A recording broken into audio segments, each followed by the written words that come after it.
Basketball. It's time to strap in and get ready. The Insight NBA team is in the arena, bringing you the ultimate play-by-play on who's hot and who's not to help you win your leagues and dominate your mates. You're now hooping with your hosts, Matty G, Skiddy, and Mally for the Insight NBA show.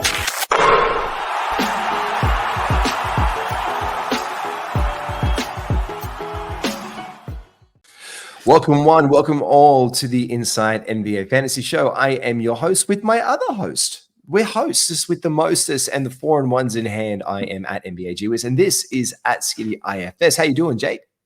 I'm going very well, GWiz. Yes, we're going in for number 2 of our part 2 of our two-part series of late draftee players, GWiz Alenda. With the manifesto, the Matty G manifesto, which I call now it know Matty G what it means. The manifesto. Oh, did you Google the word manifesto? No, but I feel like it carried on quite nicely from the first one. So we'll get cracked into our second one. I feel like there's a couple of good extra picks that you put in here as well for people that weren't really feeling our the people in the part 1. If they want a bit more surety, the people want more, Jake. The Skiddy they want more because they deserve more, and we're going to give you one because we're trying to do episodes in 30 minutes or less most times, basically to give you the best we can in 30 minutes and under, because you know what? It gets listening. So we just want to get down to it and cut to the shits. This guy, you were high on him last season when everyone else, there's been some, Skiddy, I love you to death, but there's been some calls that I've had to question and be like, come on, Jake, come on, Skiddy, come on, Skidmore. But there are a few absolute rip snorting pearlers that you just see it so clear and black and white where no one else sees. And you were right on this bloke. And that was Grayson Allen. You were on him from the jump. You convinced Matrix that he was a pickup. Then Matrix got on. And I was like, no. Eric Gordon. Let's see where Eric Gordon goes. He's buddies with all these guys. You think Grayson Allen is already starting to slide in drafts this year? Yeah, to an extent now, Jay. Now, the main thing that the Phoenix Suns missed out on last season was a ball handler, and now they have that in Tyus Jones. So can they run a lineup where it's Tyus Jones, Devin Booker, Bradley Beal, Kevin Durant, Yusuf Nurkic? I think that there is a bloody good chance that they may be the starting lineup, but I don't mind. I think Grayson Allen still gets 30 minutes no matter what. I think he's the first guy off the bench, and they can swing the rotation around whichever way that they want to be able to accommodate Grayson Allen shooting. I think that is a vital part for the Suns to be able to go well is Grayson Allen shooting. He was one of the best 3-point shooters last year. And I think that there's they did a lot of Kevin Durant at the 5 death ball kind of lineups. I think they'll go into that a lot this season as well. And Grayson will still be a good late round flyer, be good threes, can get a little bit of other like bits and pieces. But if he can get his steals up again, then I really like Grayson Allen. Where do you sit with Grayson Allen? Or do you think it's more of he'll just come off the bench, for 20 minutes, Tyus and Bradley Beal and Devin Booker will do the majority of it? I think there's going to be a bit of heavy lifting there. To be fair, in all honesty, I think he had a absolute incredible season last year that I didn't see coming. I don't think you saw it coming. When you said Grayson Allen is going to be good, I don't think we were talking top 75. You weren't talking top 75 potential. You're not trying to ride this horse all the way home, are you? Oh no, God no! I'm not being that much up my own ass, but I could definitely see I spoke to a couple of good Suns people, and they said, yeah, I see Grayson Allen being assured of minutes, and let's be honest here, he's 3-point shooting on good, field goal percentage was really what drove him. Good free throw percentage, no turnovers either. So they were the main things. But mate, the 1.3 steals at the end of the year was really the things that I like to see. That kind of can ride home the Grayson Allen one. We go into our second guy now, Jay. And now this is one that some people might be like, are you sure about that? But there's path to minutes here in certain situations. Okay. Andre Drummond, now going back to the Philadelphia. Andre Drummond. Yep. 76ers, G. Now, we've already seen Andre Drummond at the 76ers, right? Mm-hmm. I like Andre Drummond, if he gets 20 minutes, then we can all agree that, yes, his rebounds are going to be outrageous. He's not going to get a lot of points, but the rebounds is what really gets us excited, correct? 100%. Oh, 100%. That rebounding, if you were in a team that needs rebounds and you can bring him in for a stream on a back-to-back for the 76ers, it's an absolute minted pickup every single day of the week, especially on those double headers. And when you look at the schedule, there is a bunch of double headers that we can take advantage of for the Sixers. So he is, in my mind, an absolute got to pull this guy in for back-to-backs, going to boost my field goal percentage. He's shot the free throws a lot better too over time. He's actually improved his free throw game. He's not as detrimental as his old school Detroit, but even I don't even think we can remember him from those days now, which was just chaos. But much improved. Exactly right. I think that I'm not sure if I'm going to draft him or if he's going to be more of a streamer guy for me, but a lot of people are saying that they expect Joel Embiid to miss a lot of games. If Joel Embiid misses a lot of games, then Andre Drummond is an immediate pickup. You can get ahead of the curve and just already have Drummond sitting there ready to go. Is this where you were thinking about this? You were talking to me about this, and he's not one of our guys, but I mean, let's just throw him out there as a potential guy because it is one that you've mentioned just between us in mate chat. And you know what I'm talking about. This is because before we do, we do prepare. It sounds like we don't prepare sometimes because we have good chat, but we actually prepare everything, which is stupid. We just don't go off the cuff so often. When we were fleshing things out, you were talking to me tell me, gee whiz, about Paul Reed.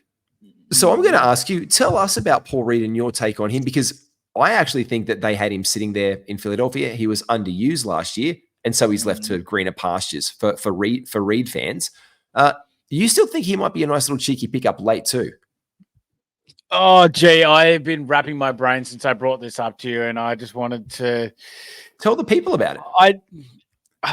What I was saying is this is Detroit. So we see a lot of dumb shit, but they also have a new head coach in JB Bickerstaff. Now, JB Bickerstaff in Cleveland was a massive fan of the two-tall lineup with Evan Mobley and Jared Allen. 100%. How is there a way where, or does it seem that crazy where Paul Reed could start for Detroit this season, where we could see the starting lineup be Cade Cunningham with Jaden Ivey off the bench, Asar Thompson in for defense at the 2, then Tobias Harris at the 3, Paul Reed, Jalen Duren at the 3-4. I guess that's probably a little, that's not enough shooting, in fairness. Maybe it is Ivy that starts as well. But we have that, and Paul Reed starts at the 4 instead of trying to play Isaiah Stewart, or maybe Simone Fontecchio starts at the 3, maybe Asar Thompson, maybe one of those guys. But I mean, I don't know if it's out of the realm of possibility just because JB has done the two-tall lineup in Cleveland and loved it. And I would prefer Paul Reed over Isaiah Stewart, hands down. And we also need to, last year, I know we caught him a little bit oft injured, but he did play 68 games, Jalen Duren. He's a nice handcuff in for those stretches where Duren goes down. Paul Reed there, I think, can get a lot of minutes and potential, but he has left Philadelphia, which opens up that pathway. And if you look at the amount of minutes that were going around in Philadelphia last year behind their backup centers, they were just bring-ins. Joel Embiid was playing 32 minutes a night, but Andre Drummond at 18 minutes a night in Philadelphia, this could be... He was Chicago last year, bro. Sorry, Chicago last year. Yeah. But this is a guy who could get about this many minutes a year, I mean. So I'm thinking this year in Philadelphia, he could be around that. I think that's a nice little pickup for him. If Paul Reed doesn't start, then I don't like it, just because I think that it's going to, Isaiah Stewart will eat into it as well. I think, if they're not going to start Reed, then I wouldn't be as confident in him. I just think that there may be a chance where he does start. So I want to see the preseason games first. 100%. I think Andre Drummond is look, we can pick him up late if we want to. There's no real upside in him. He might get 18 to 19, 20 minutes a night, and then he's top 200 value. So we're not really reaching outside the realm of possibilities to pick him up on our waiver wire. And this show was who do we want to take those last round flyers on? Who do we want to burn? The last couple of picks in our draft, who is on the board and who's there and what do we need? Do you need 15, 16, 17 points a night, 4, 5, 6, assists? maybe a couple of rebounds, maybe a steal. Do you need high free throw percentage? Welcome to the Brooklyn Nets, where we have a bunch of guys who love to do that late in drafts. So we've got Cam Thomas, who's already starting to get a bit of early season hype. But Dennis Schroeder, we have noticed that Dennis Schroeder is being left on mock draft wires. We don't think that's a good idea, Skiddy, because this is a guy who has return value over time, many times in the past, clambering last year at the end of the season for the waiver wire. But there's real potential with him this coming season in Brooklyn. Well, we saw it last year, Jay, when he was in Toronto and they were doing absolute sweet FA. But Dennis Schroeder was definitely a pickup, and he was going pretty good at some points in the season. Then got traded to Brooklyn.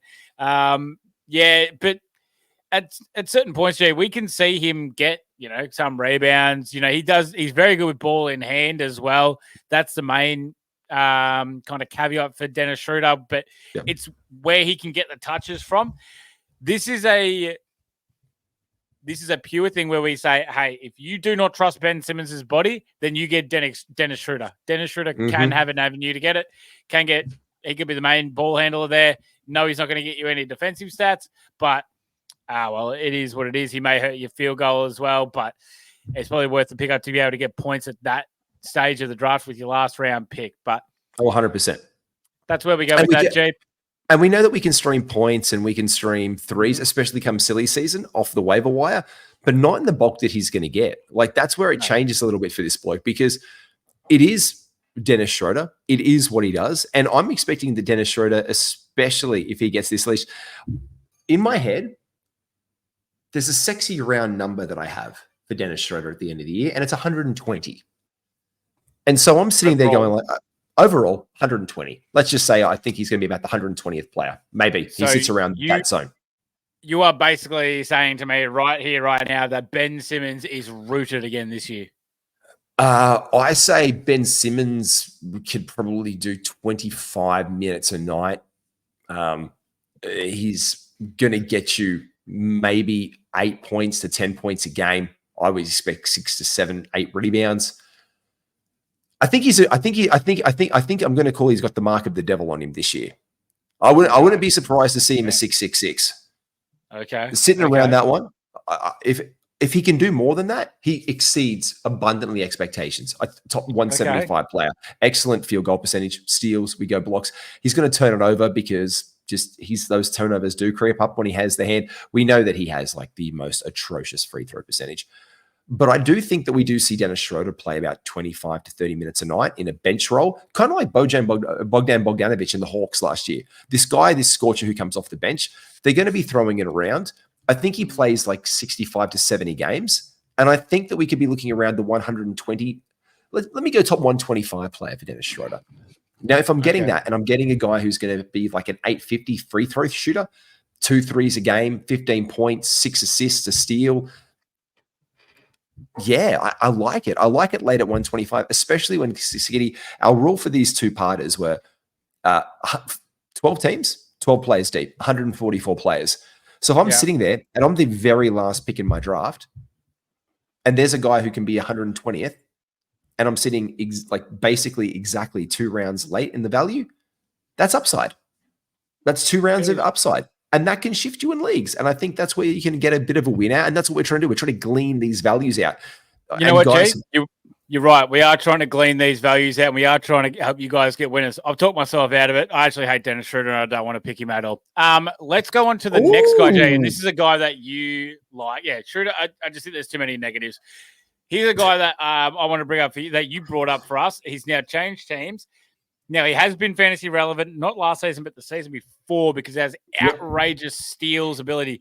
You feel like that he could be a very good late-round flyer, and that is Gary Trent Jr. to the Bucks. Oh, I like this. I like this one from me. I know that's like blowing up smoke up my own butt right now, but I just like it because of the fact that I think he's a target we can bring in and out, and I don't know if exactly his role that he plays. I just want to see his field goal percentage go up, Skiddy. I just want to see that because I love the steals. I think he could be a more reliable Malik Beasley. And we all know that around those last pick guys, we were picking up guys like Malik Beasley late. But that's where I see him being. because I do think there's another buck, and I actually surprised it. I surprised you. I had this slide prepared and I didn't do it. I did it on a separate slide from our group one because there's 2 bucks that I'm watching because I think the Bucks are better this year. I think we get a bunch of run from Gary Trent Jr., especially if there's injuries to Chris Middleton and he's not playing. I do think that we do have a good improved Damian Lillard season, but I do like Gary Trent Jr. playing at least 30 minutes a night. I like 1.5 steals for him.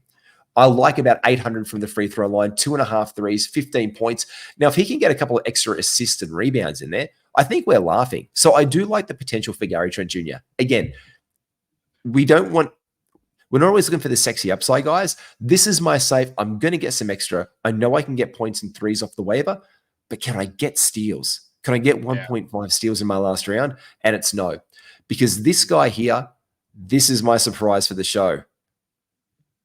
This guy is being drafted. He has the 150th rank on Yahoo rankings beforehand. Now, Yahoo has just opened up their mocks today. Chris Middleton, I think, could return top 100 value. I think we can see anywhere from 85 to 100 easy by the end of the season, even in 65 games played. And he is dead set going in the last round of drafts. This, for me, I think taking Chris Middleton outside 110 is an absolute steal, mate. What are your thoughts on that one? Yeah. First of all, Gary Trent, yeah. If it gets the steals up high, then yes, I 100% agree with you. He can definitely be a late round flyer. He's going to get the minutes. And yes, I trust him more than Malik Beasley as well. Like that from you. Middleton, I don't understand how he's not going in the top 130. Like it's got me stuffed. Look, if you're looking for reliable, he's still probably, the third option on this Bucks team. He can still get your points. He can still get your assists and rebounds, little bits and pieces, Swiss Army knife of everything. And he's on good percentage. He doesn't hurt you anywhere. So I don't understand why everyone's so out on him, but I know it's not sexy points or anything like that, but bloody safe. That's what you like out of some players. When he plays, he's the third option on Milwaukee. Yeah? Yeah. You would say Middleton's the third option, 100%? Easily, yeah. Easily. And this is where, in the draft that was did, the analyst draft, and we'll throw that up there when we're talking about it later, there started to be some guys going late, and I'm like, surely not. And this was a draft of a whole lot of analysts, and so I thought I put that to the test and a couple of other ones that I've done on Fantrax. And it's just like, him is like, oh, he's old, he's injured, he's not going to play. He's just coming off surgery as well. So we know that he's just had a season surgery, but he's going to be healthy by camp again. So this was a guy in this round who was taken in the 9th round, 7th pick by Alex Baratha took him. That's do the math. 12 teams, 9 picks. Jeez, it's outside of it. It's outside the top 100, and he's getting that kind of steal. So this is where we like to pick up a guy like Middleton. For me, I think that's an absolute win in your draft. 125 is what that would be. Yeah, about there. So this is where, if you're looking at a guy who's 85, that's 4 rounds value. That's massive. Yeah, it is. Yep. No, I like that for Chrissy Middleton, G Wizzle. And another one that you are liking. I'm not 100% on this, but I want to hear what your opinions are of it. And that is who is going to be the starter here for the New Orleans Pelicans. Yves Missy or Makovic. Now, talk to me about this one, G. I don't know. I have no answer. I don't know who's going to start yet. I want to know who it is. I think it could be. I think it's Makovic. I don't think it's Daniel Tice. I think Daniel Tice can get some. I don't know. But this is. I think this is a young team. I think it's a mobile team. I think Carlo's been about a little bit. I mean, Misi is young, very raw. So I don't think that's the minutes. Very raw. So this is where I know that Dan Titus is a fan of him. I know Josh is a fan of him. But this is the question. Who's going to get this? So for me, it's one of these two guys. I think we do see some Tice. And if he gets the call, great. But this is going to fit into the next one. Back to the Matty Manifesto. I'm going to balance my picks out. I'm taking one upside and one guy I know can start my season with, do me the job that I need to be done. That's what I need. That's what I like. That's what I'm getting. But this is what, Skiddy, where do you take flyers? Last 2 rounds? Or do you jump a little bit early for you guys? Depends how much I like them and how much do you like to get them in. Bub Carrington. Let me talk sexy names here that I know you like. Second last, maybe third last, maybe. Who is the most attractive rookie for you in this NBA season? None of them. Look, fantasy profiling is probably Alex Sarr, but that's heavily on defensive stats. Bob Carrington's a triple double, chance, but there's minutes availability, that issues there. Matthias Pizzalis is very intriguing to me, but does he start over Pat Williams is the other question there. If Khalil Ware starts for the Miami Heat, then I'm interested in him. But other than that, a lot of them are just like going to be overshadowed by other more senior players on their team. And that's why. And I don't want to be dealing with a player that is giving me shit percentages, that's not getting enough counting stats because their minutes aren't high enough. And that's just a no-no for me. And I see a lot of the rookies falling into that category. And that's what I think that Makovic could do the job for me in New Orleans. It's going to be, I think that Tice might get more minutes to start the season, maybe 25, 26. I think Tice starts. I do too. And that's where I'm thinking. So we get the upside guy and then we see where it goes from there. So this is, we're talking upsides because, I think that Makovic gets this, or you can take Tice. And again, this is where, do you take the upside or do you take the safe guy? This is like a classic thing of this. And then if it's upside, is it Messi or is it Makovic? And I think it's Matty, because this is the last couple of rounds and we are talking about it. And you touched the nail on the head here. We're talking about upside. We are talking about the rookie avalanche. You're noticing it too, Skiddy. The second that one goes, everyone starts panicking and starting hitting the rookie draft button.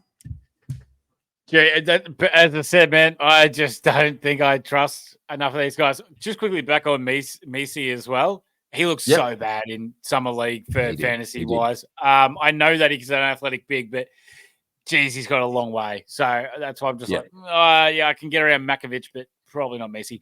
But the rookies, a lot of them did come off in the same spot as well. But gee, you tell me, there's 3 that have the possibility of starting, maybe 4. Actually, now that I think about it, but I think I'm being hopeful more than anything. I think we've got Sarr and then probably who's that? Zach Edey. I think they're probably the only 2 that will start. Other than that, We've had the debate, and I suggest you go back and check out Atlanta Hawks. We've had the Ricochet, and also I suggest you check out our big board. A big draft board. I suggest you check that out because we are talking about these guys we have drafted when we want to draft them. It's got where your top 150 picks. It's got my top 150. Actually, no, 168. We went deep. 68. Yeah. And then we did a consensus mock board for all those. There's over 220 players. It's like the only document that we've found that exists because we made it, that does everything for fantasy purposes because we couldn't find everything and all the data that we wanted. So you, me, Matrix, and Mally made this super spreadsheet that covers 220 players deep, man. It's awesome. Yeah, I love it. I reckon it's great. I'm going to be utilizing it for all my draft ones as well. So if you do go ahead and buy it, it definitely give you the inside advantage. 100%. And this is where we started taking guys and moving them around. I think you're right on. I think when I look at the guys who start, I think Ricochet might get the start in Atlanta. Might. I think Edey, 100%. But then we're talking about the upside. Okay. Like, we've got Stephen Castle. I don't think that he starts. No. Chris Paul, Vassell, Keldon, Barnes, something like that, and then Sohan, and then Wemby. I think this is where it's like the starters' minutes then. So I think we've got Ricochet. Reed Shepherd is buried on a Houston team that's filled with other guys. The Booze Bus. I love myself the Booze Bus. I love my Buzelis. I just don't think he starts to start the season in Chicago outside of any trades. So there's no guys that are really sexy, but we want these guys in our team, don't we?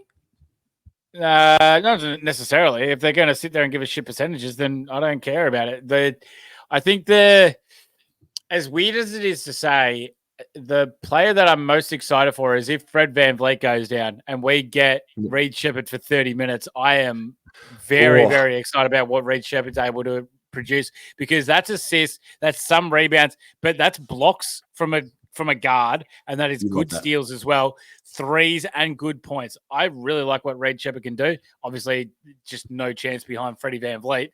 And then Amen Thompson could be theoretically the backup point guard.